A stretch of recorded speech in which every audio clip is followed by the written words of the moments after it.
Assalamualaikum warahmatullahi wabarakatuh. Halo semuanya. Perkenalkan, nama saya Israfil Mubarok dengan NIM 220810201247 dari S1 Manajemen Fakultas Ekonomi dan Bisnis Universitas Jember.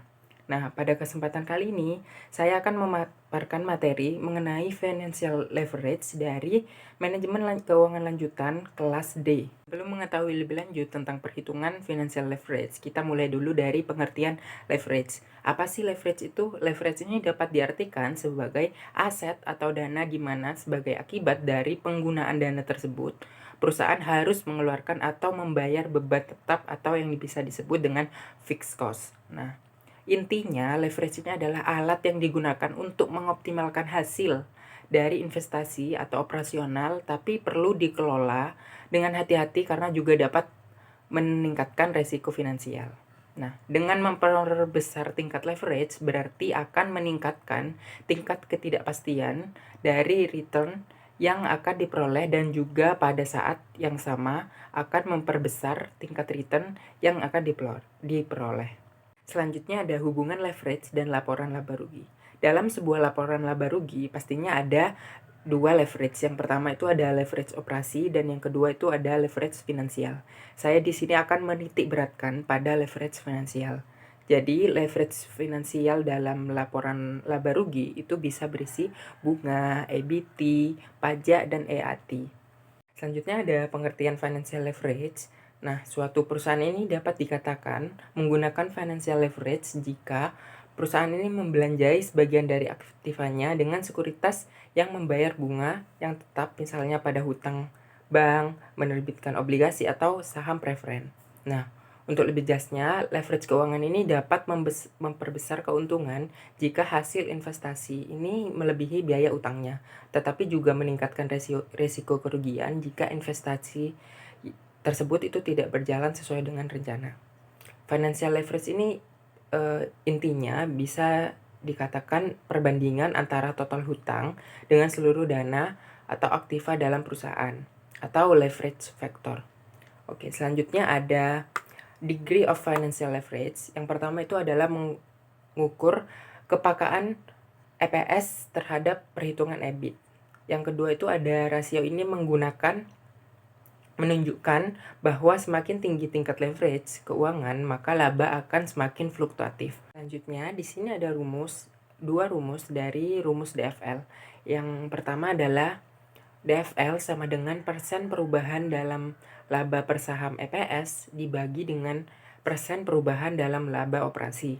Yang kedua ada DFL sama dengan Q dalam kurung P min V dalam kurung min FC per Q dalam kurung P min V dikurangi FC dikurangi 1 sama dengan EBIT per EBIT dikurangi 1 dalam kurung PD per 1 dikurangi dengan T. Dengan keterangan Q ini sebagai kuantitas atau unit barang yang diproduksi, P harga per unit, V biaya variabel per unit, P min V ini adalah margin kontribusi per unit, FC biaya tetap, EBIT adalah laba operasi sebelum bunga dan pajak, I ini adalah bunga tahunan, yang T adalah pajak, dan yang terakhir adalah PD, itu adalah dividen yang terbayar.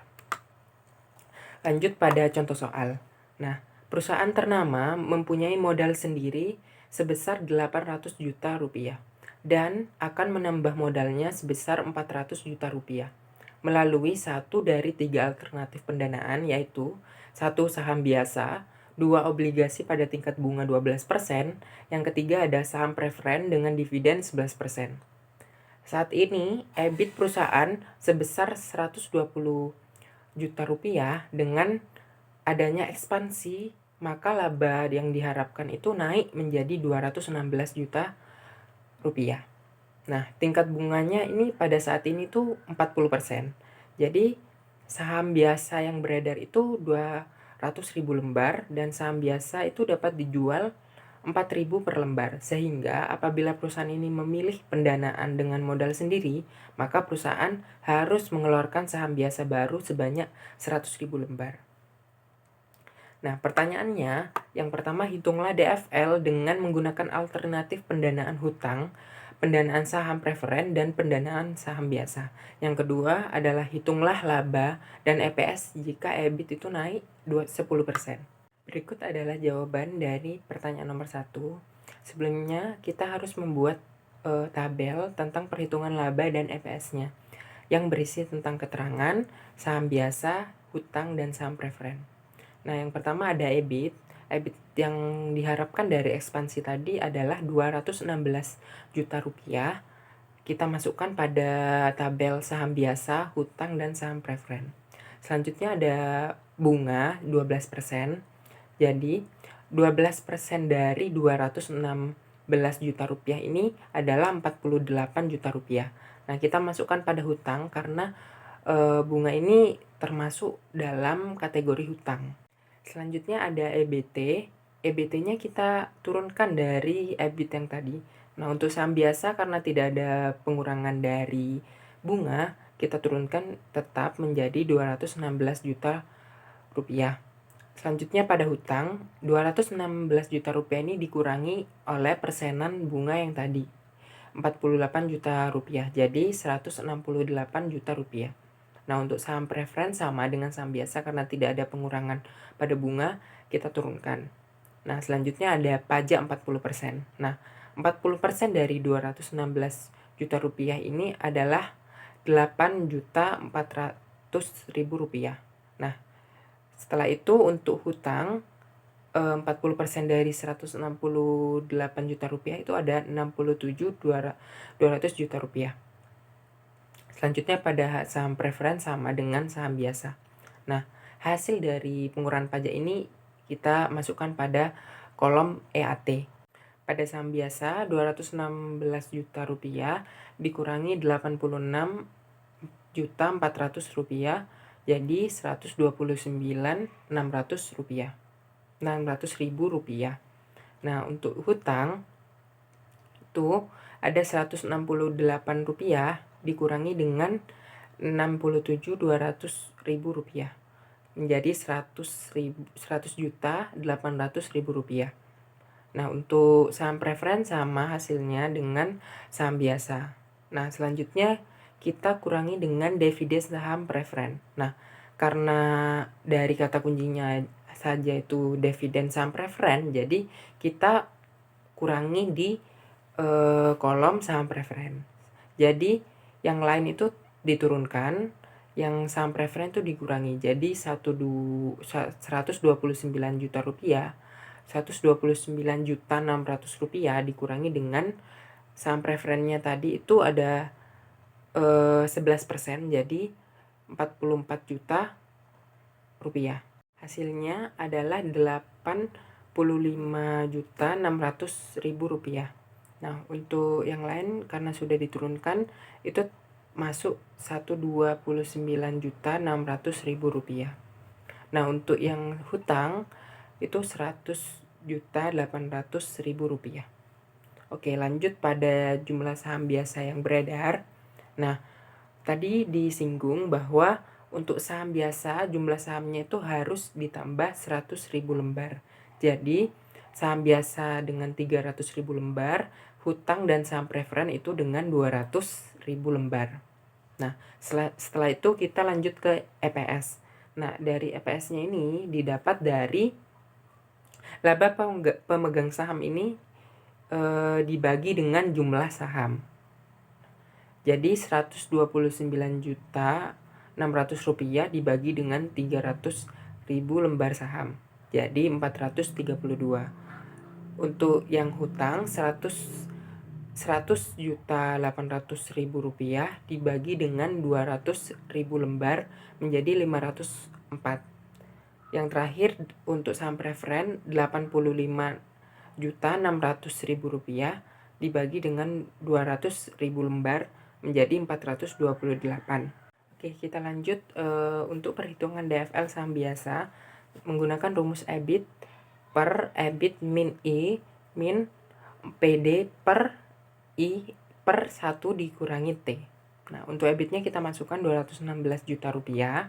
Di bawah juga sama, dikurangi dengan 0. Kenapa 0? Karena pada saham biasa ini tidak terdapat interest. Nah, selanjutnya dikurangi 0 lagi karena PD-nya ini hanya berlaku pada saham preferen, dikurangi 1 min 0,4. 0,4 ini 40% pajak yang tadi. Lanjut ke perhitungannya, setelah dihitung hasilnya adalah 1. Selanjutnya ada DFL hutang. Jadi rumusnya sama dengan DFL saham biasa. Kita masukkan 216 juta rupiah dibagi 216 juta rupiah dikurangi 0,12. Dikurangi 0,12. 0,12 ini didapat dari bunga yang tadi sebesar 12%. Dikurangi dengan 0 min 1 min 0,4. Nah, setelah dihitung hasilnya 1,0.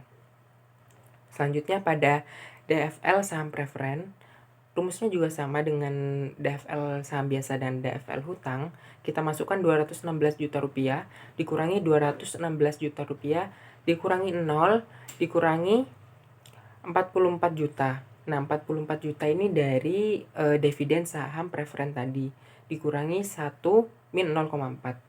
Setelah dihitung hasilnya 1,51. Selanjutnya pada jawaban soal nomor 2. Pada jawaban soal nomor 2 kita membuat perhitungan dengan tabel perhitungan laba dan EPS jika EBIT-nya itu naik 10%.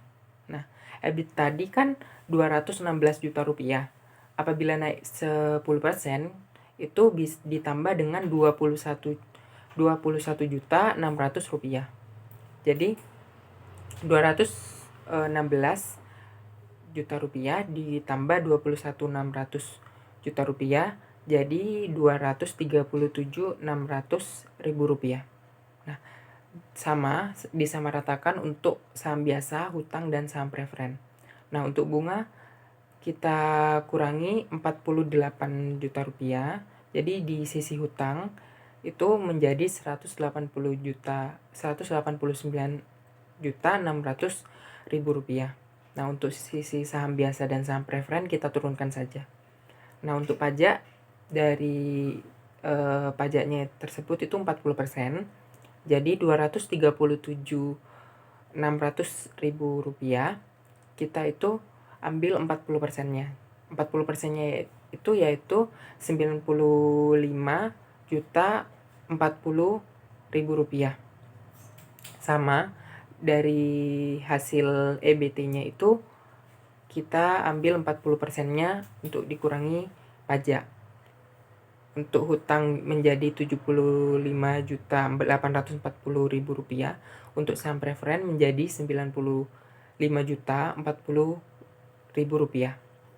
Nah, setelah dikurangi EAT-nya menjadi 142 juta 560 ribu rupiah.